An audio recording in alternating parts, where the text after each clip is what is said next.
ప్రియమైన ప్రేక్షకులారా, నమస్కారం. నేను కుమారకృష్ణ.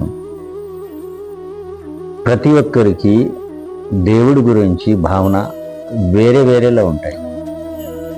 కొంతమందికి భయంగా ఉంటుంది, దేవుడు చూస్తున్నాడని. మరి కొంతమందికి నమ్మకంగా ఉంటుంది, దేవుడు చూస్తున్నారని. తేడా మీరే అర్థం చేసుకోండి. మీరు ఒకని పని కోసం బయటికి వెళ్తే అర్ధదారి వెళ్ళి మళ్ళీ వెనక్కి రావద్దు. నువ్వు వెనక్కి వచ్చినా కూడా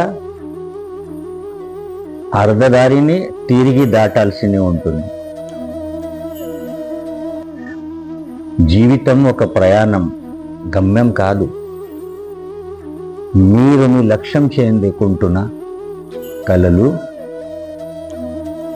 నిద్రలో కొంటున్న కలలు కాకూడదు. నిద్రపోయేలా చేసే కలలు కావాలా. మీరు ఆనందంగా ఉన్నారంటే అంతా బాగుండమే కాదు, మీ బాధలను ఇడిచి జీవించడం నేర్చుకున్నారు అనేది నిజమైన అర్థం. ఈరోజు గురు పౌర్ణిమ సందర్భంగా నేను చెప్పాల్సింది,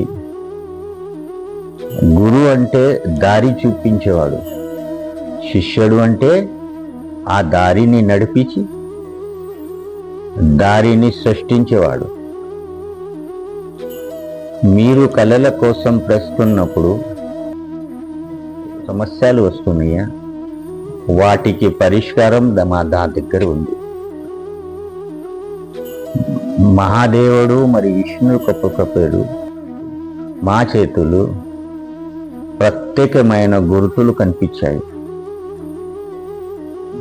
9 చేపల గుర్తులు, 3 త్రిశూల గుర్తులు, 2 డమరు గుర్తులు, 1 అర్ధచంద్ర గుర్తులు. ఈ చేతి వల్ల చాలా మందికి లాభం జరిగింది. 80 to 90% మందికి సమస్యలకి సమాధానం దొరికింది. మీరు కూడా ఈ చేతి ఆశీర్వాదం కోరుకుంటే కింద ఇచ్చిన నంబర్కి సంప్రదించండి. నేను కుమారకృష్ణం. ధన్యవాదాలు.